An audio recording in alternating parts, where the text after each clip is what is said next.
Hey team, Katie here from Equestrian Movement, and today I want to introduce you to one of the most terrifying monsters there is on this planet for horses, also known as the bubble machine.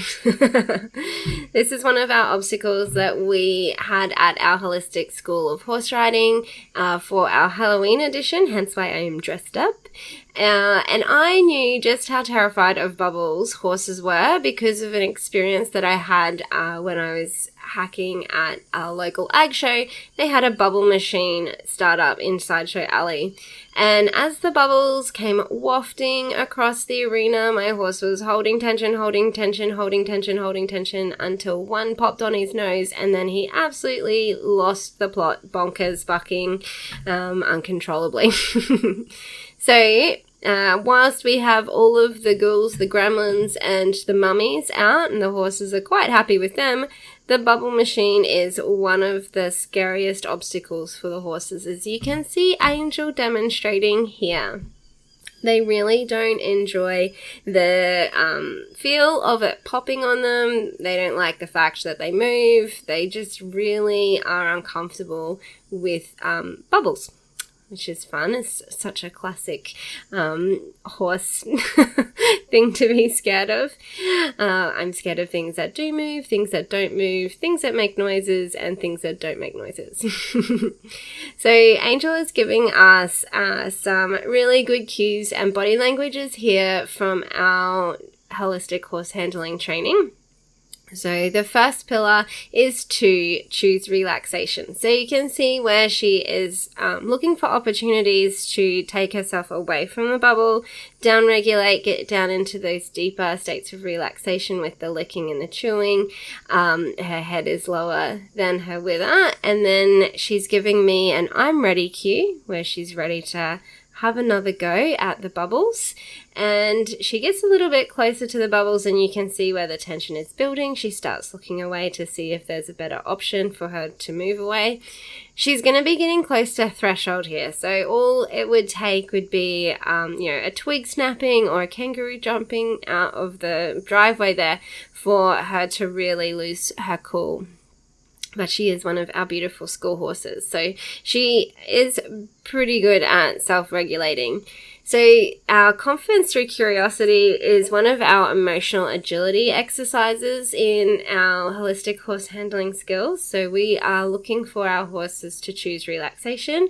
And then when we're working with things that they're scared of, instead of doing the traditional sacking them out style of desensitization, we do confidence through curiosity, where we encourage the horses to investigate the things that they're scared of and to target the scary object, in this case the bubbles, and you can see where we've got our shark friend over there as well.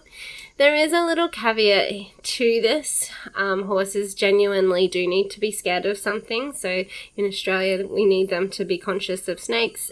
We've had one of our students do confidence through curiosity and her horse's nose got she was investigating a porcupine, and the porcupine got prickles in her nose. So there is a little caveat, is that we do want our horses to be cautious and wary of things that are going to hurt them, but we want them to investigate things and be curious and confident around, things that are scary to them, but we're going to come across, in our day-to-day workings with our horses. So bubbles, they do come up. We went and did a demonstration out at the Mounted Police, and they even do the bubble work with their horses.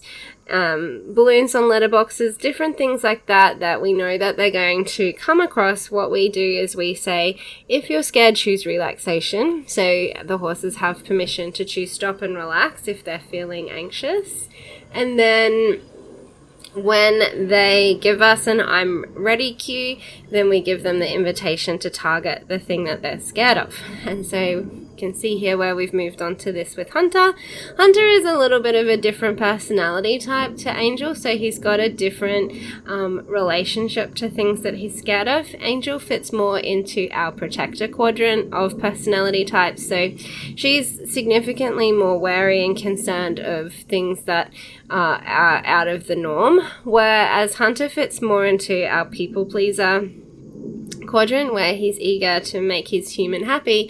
So he will do things asked of him even if he feels uncomfortable or scared.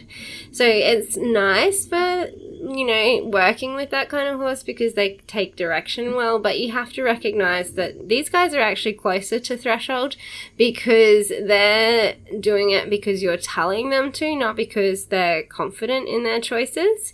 And so it means that if they were to get a fright, they tend to get a bigger fright because they don't kind of self-regulate as well. They're just doing it to please you rather than because they actually have some confidence to investigate.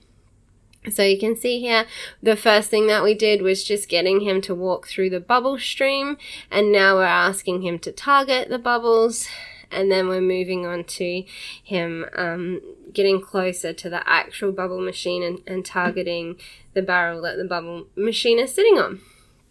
So you can see as we're working through this, Hunter in particular is getting more comfortable with the bubbles popping on him, being the people pleaser that he is. He's eager to, do well in this environment, whereas Angel is probably going to take quite a few repetitions before she's getting comfortable with the bubbles popping on her.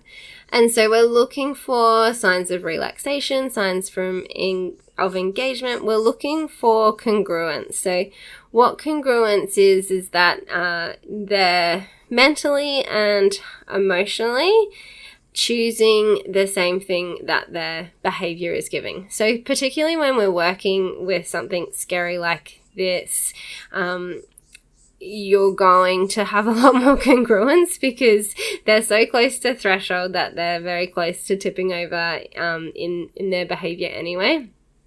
So if they were to choose no at this point because of their fear and being anxious about the bubbles, then you're most likely to see it in behavior.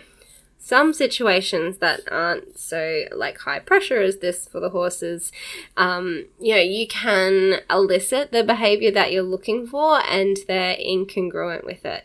So internally, they're mentally and emotionally not on board, but they're giving you the behavior anyway. And so we would call that submission and not willingness. So they're saying yes because it's being demanded of them rather than they internally are giving a yes and they're displaying that yes through their behavior. So it's really important that we have congruence with our training and our riding. There was an incongruent moment with, it was a congruent moment, but a moment of resistance there from Hunter. So we really want to be paying attention to our level of congruence in training. Is the horse actively saying yes to what we're asking of them? So mentally and emotionally, they're on board with the behavior that they're giving us and not just, forcing submission. Because particularly when we get into this kind of environment where, it's quite scary and stressful and challenging to the horse, we're going to see that no become escalated behaviors instead of actively engaging in the exercise. So Hunter is starting to develop a level of relaxation with the bubbles popping on him. And so there has to also be, a bit of an acceptance and tolerance to that feeling. And I think that he actually starts to enjoy the feel of the bubbles popping, which is a totally different experience. That's really where we're starting to get to that congruence where, hey, maybe they can like the feel of the bubbles popping on them. I don't know that Angel will ever get to the point where she's going to enjoy bubbles popping on her, but we can create an experience where this is still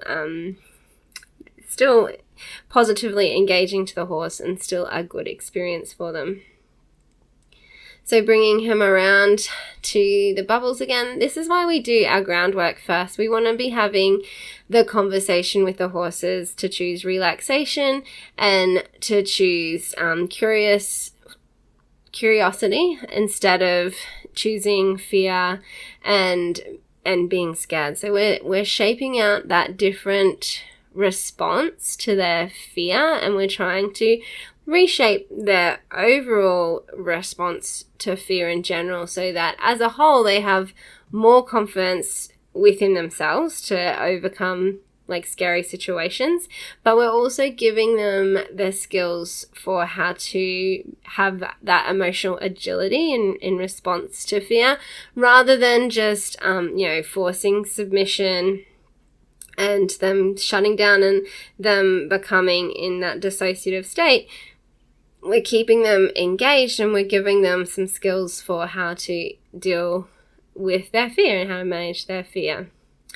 So that's it from us for today. Until next time, happy trails.